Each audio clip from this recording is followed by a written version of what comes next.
Hi everyone. Today we have discussed about the life in the सल्तनत period. आज हम लोग डिस्कस करने जा रहे हैं चैप्टर. यह है आपका life in the Sultanat period. मतलब सल्तनत पीरियड के समय में लाइफ कैसा था, किस तरह के थे.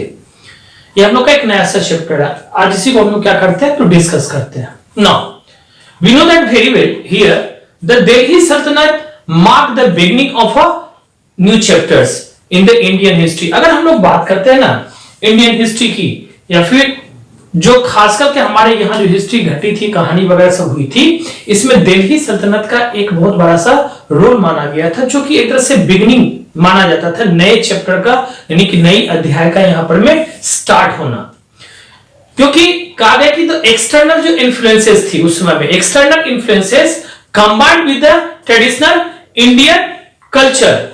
जो एक्सटर्नल इन्फ्लुएंसेस का मतलब था कि हम लोग जानते हैं कि उस समय में बहुत सारे ऐसे रूलर्स वगैरह थे जो बाहर से अपने कंट्री में आए थे रूल करने के लिए. तो उन लोगों की जो एबिलिटी थी, उनका जो कल्चर वगैरह सब था, और यहाँ पर में आने के बाद में जो हुआ वो इंडियन जो ट्रेडिशनल थी उनके साथ में एक तरह से मीट करना, कल्चर टू सेव सोसाइटी. उसके बाद में क्या हुआ, ये दोनों के दोनों कल्चर वगैरह जब मिले तो वहां से क्या हुआ, एक सोसाइटी का शेप बना. And art of this period, और इस पीरियड के लिए शेप और आर्ट के नाम से वो फेमस हुआ. मतलब क्या हुआ कि जो बाहर से जितने सारे रूलर्स आए थे वो लोग आकर के यहाँ पे एडजस्ट किए, उनका जो अपना एक अलग से कल्चर था वो भी यहाँ पर में अपने लाए, आर्ट वगैरह था वो भी यहाँ पे लाए, और जो हमारी यहाँ की जो खास करके ट्रेडिशनल जो इंडियन कल्चर था उनके साथ में कंबाइन होकर के फिर से एक नया अध्याय, नई एक जिंदगी जो कहते हैं ना, हिस्ट्री जो था वो वहां से स्टार्ट हो गया.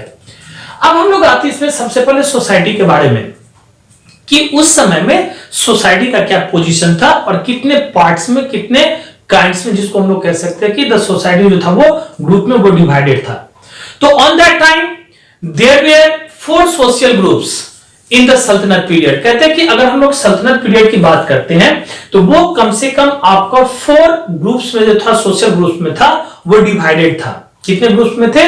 4 सोशल ग्रुप्स में. And they were number 1 the aristocracy, number 2 the priest, and third number the towns people, and the last one the peasants. ये 4 क्लासिकल, ये उस समय में जो था ना सोसाइटी, वो आपका सोशल ग्रुप्स में जो था वो डिवाइड हो गया था. एरिस्टोक्रेसी से लेकर के सेकंड में प्रीस्ट, फिर इसके बाद में टाउन्स पीपल और पीजेंट्स. हम लोग आएंगे इसमें से एक एक करके जो पॉइंट है ना, एरिस्टोक्रेसी के बारे में, इसके बाद में आपका प्रीस्ट के बारे में, टाउन्स पीपल के बारे में, पीजेंट्स के बारे में, सारे पॉइंट को हम लोग क्या करेंगे, एक एक करके डिस्कस करते हैं. सबसे पहले जो हमारे पास में आपका एरिस्टोक्रेसी दिया गया है, ये पॉइंट हम लोग लेते हैं आज. इसके अंदर में क्या क्या हुई थी, कौन कौन थे, नहीं थे, ये सारे के सारे पॉइंट इसमें हम लोग क्या करेंगे अभी तो डिस्कस करेंगे. First of all in the aristocracy, अगर हम लोग आते हैं एरिस्टोक्रेसी में, तो it was the ruling class and hence very powerful. कहते हैं कि इसमें जो रहने वाले पीपल होते थे ना, ये लोग रूलिंग क्लास होते थे. रूलिंग क्लास का मतलब होता है जो related with the Kings and the Kings family, जिसको हम लोग कह सकते हैं. ये लोग इसमें मतलब इंक्लूड थे, और इन लोगों का जो था ना उस समय में तरह से लोग बहुत ज्यादा पावरफुल हुआ करता था. सारा पावर इन्हीं के हाथों में हुआ करता था. And it consisted of the sultan. कहते हैं कि इसमें जो था कॉम्बिनेशन, हम लोग मानते हैं ना, कंस्टिट्यूट की बात मानते हैं ना, तो सबसे पहले इसमें आपका सुल्तान था, एंड इसके बाद में सुल्तान्स फैमिली मेंबर्स, जितने सारे सुल्तान्स के फैमिली मेंबर्स वगैरह सब थे, ये सब थे. एंड द नोबेल्स, और कौन थे तो नोबेल्स वगैरह थे. And the Hindu princes and the landlords were तो also consisted in this societies. कहते हैं कि इस सोसाइटी के ग्रुप में अगर हम लोग सबसे पहले आते हैं ना, तो जो एरिस्टोक्रेसी था, उस एरिस्टोक्रेसी में आपका सुल्तान हो गया, सुल्तान के फैमिली हो गए, इनके जितने मेंबर ऑफ द नोबेल्स के होते थे वो थे इसमें, और हिंदू प्रिंसेस हो गए, और जो लास्ट हमने पॉइंट कहा आपका लैंडलॉर्ड्स, जो होल्डर्स वगैरह होते थे उस समय में, ये लोग इस ग्रुप में आया करता था.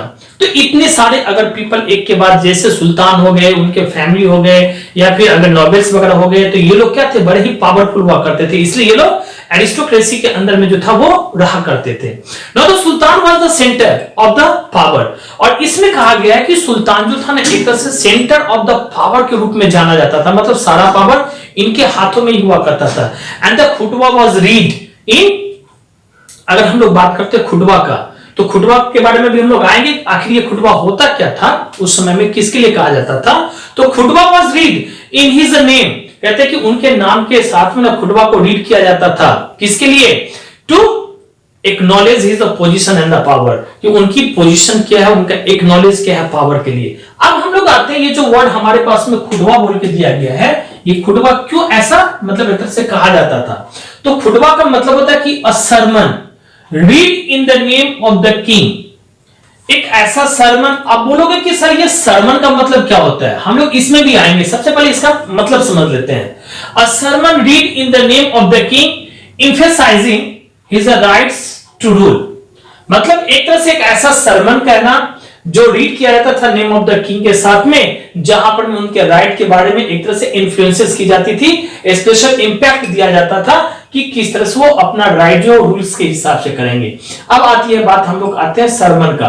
तो सरमन का मतलब होता है कि a talk on a religious और द मॉरल सब्जेक्ट। इसका मतलब होता है कि एक मतलब टॉक ऑन मतलब बातें करना किसके ऊपर में, तो रिलीजियस और मॉरल सब्जेक्ट्स के ऊपर में। और अगर हम लोग एम्फसाइज का मतलब समझे तो that means give the special importance और the value to in the speaking और द राइटिंग, मतलब एक तरह से किसी भी चीज के बारे में जो वैल्यू इंपॉर्टेंस और वैल्यू था उसके बारे में समझाना, चाहे वो स्पीकिंग करके हो चाहे वो राइटिंग करके हो। तो ऐसे सारे के सारे खुटबा वगैरह जो था ना, जो भी सुल्तान हुआ करते थे उनके नाम के साथ साथ में वहां पर में ये चीज एक तरह से रीड किया जाता था। यहां पर में हम लोगों ने खुटबा के बारे में समझ गया।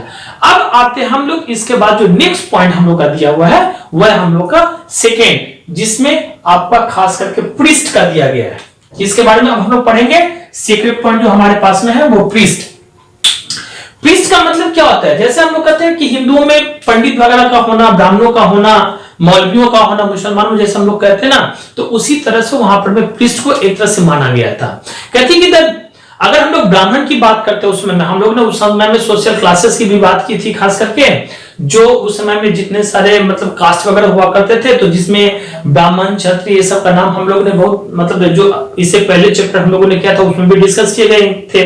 तो प्रीस्ट के बारे में हम लोग आते हैं पढ़ने के लिए, जो हम लोग का सेकंड पॉइंट दिया हुआ खास करके इसमें देखिए द ब्राह्मण अमंग द हिंदूज, जो हिंदुओं में खास करके जो भी ब्राह्मण हुआ करते थे, एंड द यूलेमा अमंग द मुस्लिम्स, और खास करके मुसलमानों में जो यूलेमा हुआ करता था, मुसलमान भाइयों में जो उलेमा हुआ करते थे खास करके उस समय में, look after the religious matter, जितना सारा रिलीजियस मैटर वगैरह होता था ना, ये सारा का सारा काम ब्राह्मणों का देखना होता था और जो यूलेमा होते थे ना उनका देखना होता था।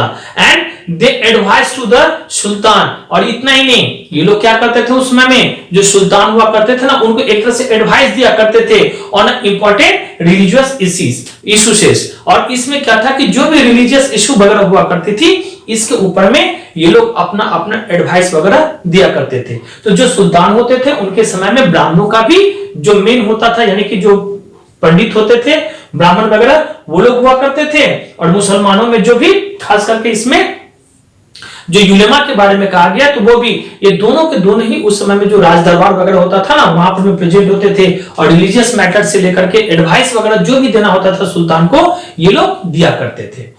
अब इसके बाद में हम लोग आते हैं, प्रीस्ट तो हम लोग का हो गया, अब बच गया हम लोग का नेक्स्ट पॉइंट, वो हम लोग का टाउन्स पीपल का। अब ये जो टाउन्स पीपल हुआ करते थे इसके बारे में जानना भी आप लोग को जरूरी है, जिसके अंदर में एक एक करके पॉइंट हम आप लोग को डिस्कस करते हैं। Now if you talk about with the towns people, तो बेसिकली ऑन दैट टाइम, अगर हम लोग उस समय की बात करते हैं, खास करके जब सल्तनत पीरियड हुआ करता था उस समय की बात अगर करते हैं, तो मर्चेंट्स, ट्रेडर्स एंड आर्टिसंस, ये जो यहां पर में लिखा गया मर्चेंट, ट्रेडर्स एंड आर्टिसंस, ये जो तीन पीपल हुआ करते थे खास करके उस समय में रिलेटेड जो थे ये सब, इनको ना कहा जाता है कि लिव्ड इन द टाउन्स। ये लोग जो थे ना वो शहरों में रहा करते थे, बड़े बड़े शहरों में ये लोग जो था एक तरह से वहां पर में रहा करते थे। Now the goods made by the artisans and the craftsman, कहते हैं कि जो भी सामान्य वगैरह आर्टिसंस के द्वारा बनाया जाता था या फिर क्राफ्ट्समैन के द्वारा उस समय में जो बनाए जाते थे, वेयर सोल्ड, कहां पर में बेचा जाता था, both with in and the outside of the country, मतलब अपने कंट्री के भी अंदर में और कंट्री के बाहर में भी वो सारा का सारा सामान जो था वो जो ये लोग बनाया करते थे उन सारे सामानों को बेचा जाता था। ये सारा का सारा काम जो था ना वो टाउन्स पीपल का हुआ करता था। अब जो नेक्स्ट पॉइंट हम लोग आते हैं इसमें, ये हमारा जो वो पीजेंट्स का है, टाउन्स पीपल के बाद में हम लोग का जो नेक्स्ट पॉइंट बचा हुआ है ये हम लोग का है एक तरह से पीजेंट्स। अब पीजेंट्स का मतलब हम लोग बढ़िया से जानते हैं, फार्मर जिसको कहा जाता है, किसान एक तरह से जिसको हम लोग कहते हैं। The peasants live in the villages, ये जो पीजेंट्स होते थे that means the farmer, they were live in the villages. कहां पे ये लोग रहते थे? तो विलेज एरिया में ये लोग रहा करते थे, गांव एरिया में रहा करते थे, जहां पर बहुत बड़ा सा लैंड वगैरह होता था, जमीनें होती थी, और वो लोग वहां पर में काम करते थे। दे हैड टू पे द मेनी टैक्सेस, इनको क्या था उस समय में ना बहुत सारी टैक्सेस वगैरह भी पेड करना पड़ता था। जो भी सुल्तान हुआ करता था, रूलर हुआ करता था, उनको ये लोग क्या करते थे, बहुत सारा सा टैक्स वगैरह ना इनको वो पे करते थे। And most peasant were the very poor and the struggle to be the make their the life to be the easy. कहते हैं ना उस समय में कि बहुत सारा ऐसे मतलब पीजेंट्स हुआ करते थे, फार्मर हुआ करते थे, जो टैक्स तो देते ही थे, लेकिन इनका जो लाइफ था ना बहुत ही पुअर से जाता था, और स्ट्रगल क्या करते थे खास करके अपने मतलब जीवन को और आगे बढ़ाने के लिए। इन लोगों का जो था ना वो सारा का सारा काम हुआ करता था, इतने सारे मेहनत करते थे, फिर भी जितना आता था ना उस समय में क्या था, टैक्स वगैरह दे देना। फिर अगर मान लिया नेचुरल ये कैलेमिटीज वगैरह हो जाती थी, नेचुरल फेमाइन वगैरह आ जाता था, चाहे बाढ़ हो जाए, चाहे सूखा पड़ जाए, चाहे कुछ भी हो, आपको टैक्स देना ही पड़ेगा। ये सारी की सारी परेशानियां थी। और होता क्या था कि उपजाते तो ये लोग बहुत कम ही थे, उसमें उपजता नहीं था ज्यादा, और जो भी आता था उसमें से लगभग टैक्स के रूप में ही सुल्तान को चला जाता था, और जो बचता था उससे किसी तरह से इन लोग का फैमिली वगैरह चलते थे। तो इनकी जो लाइफ थी बड़े ही एक तरह से हम लोग कह सकते हैं माइजरेबल हुआ करता था। ये लोग पुअर भी हुआ करते थे, गरीब हुआ करते थे, खाने के लिए कभी कभी तो इन लोग को ना खाने के लिए भी लाले पड़ने लगते थे, ऐसी स्थिति थी इनकी उस समय में। कहते कि a change of the rulers और द डायनेस्टीज, कहते हैं कि जब कभी भी अगर चेंज होता था रूलर्स का या फिर डायनेस्टीज का, had a little effect on their lifestyle, इसका जो था असर ना इन लोगों के ऊपर में बहुत ही कम होता था। ये नहीं था कि कोई रूलर चेंज हो गया तो इनके लिए बहुत अच्छा सा काम किया करता था। कभी कभी ऐसे मौके आते थे, कभी कभी ऐसे सपने वगैरह वो लोग देख लिया करते कि नहीं लाइफ हमारा जो है वो एक तरह से अब इस तरह से चेंजिंग होते चला जा रहा है। No the caste system that the privilege to be the among to be the Hindus were the excel, कहते हैं कि उस समय में जो कास्ट सिस्टम था एक तरह से ना ये एक तरह से प्रिविलेज किया गया था अमंग द हिंदू, ये एक तरह से एक्सटेंडेड माना गया था। ये एक तरह से अगर हम माने ना तो ये एक तरह से एक्सट्रीमली कहते हैं कि रिगिड माना गया था। मतलब क्या हुआ था कि जो कास्ट सिस्टम था हिंदुओं में वो एक तरफ से माना गया इसमें कि एक्सट्रीमली रिगिड माना जाता था। खास करके क्यों, तो practices such as the child marriage, sati, purdah system, कहते हैं कि उस समय में चाइल्ड मैरिज हुआ करता था, ये सब सारी प्रैक्टिसेस होती थी। इसके बाद में आपका पर्दा सिस्टम हुआ करता था, सती की मतलब प्रथा ऐसे थे, एंड टोबैको ये ताबू और द ऑन अ विडो, ये सारे के सारे बातें हुआ करता था। रिमेज खास करके हम लोग देखे उस समय में तो रीमैरिज जो भी थे उस समय में एक तरह से वो भी कंटिन्यूड था। तो ये सारा का सारा सिस्टम जो था ना कास्ट सिस्टम में, ये भी एक तरह से हिंदुओं में जो था वो एक्सट्रीमली रिगिड माना गया था। अब आती है बात यहाँ पर मैं कुछ पॉइंट के ऊपर में गौर करने का कि आखिर ये चाइल्ड मैरिज क्या होता था। कहते हैं कि उस समय में होता क्या था, जब बच्चे का ना जीवन मतलब जीवन जो था वो खेलने का होता था, उस समय वो लोग गुड्डे गुड़ियों के साथ में खेला करते थे, तो उसी समय में शादी इन लोगों की तय हो जाती थी। फिर इसके बाद में जब बड़े होते थे तो उन लोगों को बोला जाता था कि आपकी शादी तय हो चुकी है। ये शादी तय नहीं होती थी, शादी कर दी जाती थी। फिर बड़े होते थे तब जाकर के इन लोगों को बाद में पता चलता था कि मेरी तो शादी हो गई, फिर वो लोग अपने ससुराल वगैरह जाते। तो बचपन में ही शादी तय हो जाना। इसके बाद में और दिया आपका इस प्रैक्टिसेस में अगर हम लोग देखें तो सती का भी नाम दिया गया है। सती सिस्टम क्या था मालूम है, सती प्रथा के नाम से ये सब जाना जाता था। कहते हैं कि उस समय में जब कभी भी कोई राजा वगैरह मर जाते थे या कोई रूलर ऐसे मर जाते थे ना, जो हिंदुओं का खास करके हुआ करता था, तो उनकी जो रानियां हुआ करती थी वो लोग क्या करते थे, उन्हीं के मतलब उनको जहां जलाया जाता था इनके पति वगैरह सबको, उसी में ये लोग क्या करते थे तो अपने आप को भी एक तरह से उसमें कूद करके अपना जान दिया करती थी, प्राण वगैरह दे दिया करती थी। तो ये सारे प्रैक्टिसेस वगैरह थे, पर्दा सिस्टम वगैरह भी था। और तो ऐसे ऐसे करके फिर से आपका विडो रीमैरिज की बात आती है। तो ये सब सारी की सारी बातें थी।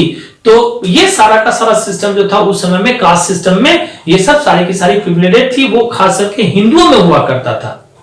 Girls were the denied to be the education. इतना ही नहीं, इसके बाद जो गर्ल्स हुआ करती थी, लड़कियां हुआ करती थी, इनको एक तरह से एजुकेशन के लिए डिनाइड कर दिया जाता, मतलब आपको पढ़ना लिखना नहीं है। उन लोगों का काम एक ही था, घर में रह करके घर का सारा काम देखना, खाना पकाना और यही सब, और जो भी मेंबर होते थे घर के उनको खाना खिलाना, ये सब सारा का सारा काम उस समय में लड़कियों की थी। एजुकेशन सिस्टम उन लोगों को एकदम से नहीं दिया गया था।